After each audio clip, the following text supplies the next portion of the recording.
Test diode for functionality. Hello, എൻ്റെ പേര് ജ്യോതിലക്ഷ്മി. ഒരു പുതിയ പാഠത്തിലേക്ക് നിങ്ങളെല്ലാവരും തിരിച്ചെത്തിയതിൽ സന്തോഷം. എൻജിൻ, പവർ ട്രെയിൻ, കംഫർട്ട് സിസ്റ്റങ്ങൾ എന്നിവയിൽ ഇന്ന് ഓട്ടോമൊബൈൽ ഇലക്ട്രോണിക്സ് ഒരു പ്രധാന പങ്ക് വഹിക്കുന്നു. ഓട്ടോ ഇലക്ട്രോണിക് സിസ്റ്റങ്ങളിലെ തകരാറുകൾ എങ്ങനെ കണ്ടെത്താമെന്ന് ഒരു ടെക്നീഷ്യൻ അറിഞ്ഞിരിക്കണം. ഓട്ടോ ഇലക്ട്രോണിക് സിസ്റ്റങ്ങൾ പരിശോധിക്കുന്നതിനും അളക്കുന്നതിനുമുള്ള ബേസിക് ടൂൾ ഒരു മൾട്ടിമീറ്റർ ആണ്. ആംബിയർ, വോൾട്ടേജ്, റെസിസ്റ്റൻസ് തുടങ്ങിയ അളവുകൾ എടുക്കുന്നതിൽ ടെക്നീഷ്യൻ വൈദഗ്ധ്യം നേടിയിരിക്കണം. ഒരു കണ്ടിന്യൂറ്റി പരിശോധന നടത്തി ഡയോഡിന്റെ അവസ്ഥ എങ്ങനെ പരിശോധിക്കാമെന്ന് ഇപ്പോൾ നമ്മൾ പഠിക്കാൻ പോകുന്നു. ഈ ഡെമോൺസ്ട്രേഷന്റെ അവസാനത്തിൽ നിങ്ങൾക്ക് സാധിക്കുന്നു കണ്ടിന്യൂറ്റി പരിശോധനയ്ക്കായി മൾട്ടിമീറ്റർ സെറ്റ് ചെയ്യുന്നത്. ഡയോഡിന്റെ ഫങ്ഷനബിലിറ്റി പരിശോധിക്കുക. ആവശ്യമായ ടൂളുകളും ഇൻസ്ട്രുമെന്റുകളും: മൾട്ടിമീറ്റർ, ഡയോഡുകൾ, റക്റ്റിഫയർ. കണ്ടിന്യൂറ്റി പരിശോധിക്കുന്നതിനായി മൾട്ടിമീറ്റർ സെറ്റ് ചെയ്യുക. മൾട്ടിമീറ്റർ പ്രധാനമായും ഉപയോഗിക്കുന്നത് ആംബിയർ, വോൾട്ടേജ്, റെസിസ്റ്റൻസ്, കണ്ടിന്യൂറ്റി എന്നിവ അളക്കാനാണ്. മൾട്ടിമീറ്ററിന് 2 പ്രോബുകൾ ഉണ്ടായിരിക്കും. ഒന്ന് അതിന്റെ ചുവപ്പ് നിറത്തിലും മറ്റൊന്ന് കറുപ്പ് നിറത്തിലും ആയിരിക്കും. ഇവ ഉപയോഗിച്ചാണ് കണ്ടിന്യൂറ്റി പരിശോധിക്കുന്നത്.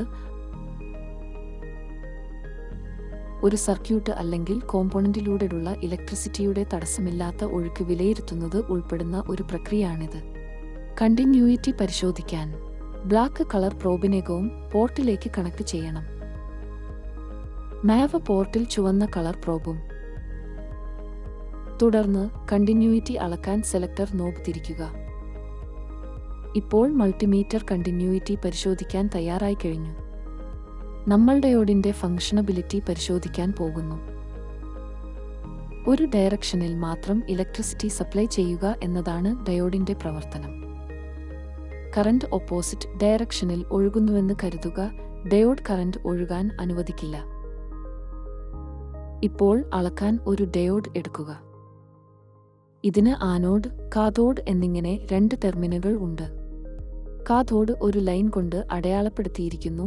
ആനോഡ് അടയാളപ്പെടുത്തിയിട്ടില്ല. നൽകിയിരിക്കുന്ന ലൈനിനെ അടിസ്ഥാനമാക്കി നിങ്ങൾക്ക് ഡയോഡുകൾ തിരിച്ചറിയാൻ കഴിയും. ഇപ്പോൾ മൾട്ടിമീറ്ററിന്റെ റെഡ് പ്രോബിനെ ഡയോഡിന്റെ ആനോഡ് ടെർമിനലുമായി കണക്ട് ചെയ്യുക. കാഥോഡുമായി ബ്ലാക്ക് പ്രോബ് കണക്ട് ചെയ്യുക. മൾട്ടിമീറ്ററിന്റെ ഡിസ്പ്ലേയിൽ കാണിച്ചിരിക്കുന്ന ഏതെങ്കിലും റെസിസ്റ്റൻസ് വാല്യൂവോ ബസർ ശബ്ദമോ പരിശോധിക്കുക.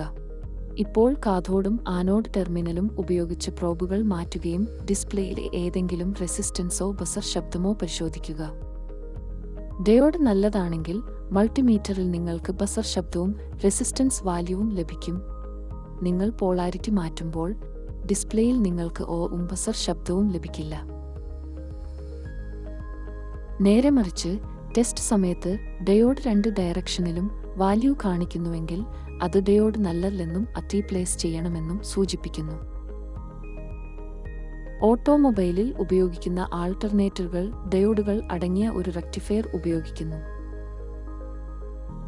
ആൾട്ടർനേറ്ററിന്റെ റക്റ്റിഫയർ യൂണിറ്റ് എടുത്ത് കണ്ടിന്യൂറ്റി ടെസ്റ്റ് നടത്തുക. വാല്യൂ രേഖപ്പെടുത്തി റക്റ്റിഫയർ നല്ലതാണോ അല്ലയോ എന്ന് തീരുമാനിക്കുക. അങ്ങനെ കണ്ടിന്യൂറ്റി ടെസ്റ്റുകൾക്കായി മൾട്ടിമീറ്ററുകൾ സെറ്റ് ചെയ്യുവാനും അവയുടെ പ്രവർത്തനത്തിനായി ഡയോഡുകൾ പരിശോധിക്കാനും നമ്മൾ പഠിച്ചു. നിങ്ങൾക്ക് ഇതിനെക്കുറിച്ച് വ്യക്തമായ ധാരണയുണ്ടെന്ന് പ്രതീക്ഷിക്കുന്നു. നിങ്ങളുടെ ഇൻസ്ട്രക്ടറിന്റെ സഹായത്തോടെ ഈ എക്സസൈസ് ചെയ്യുക. നന്ദി.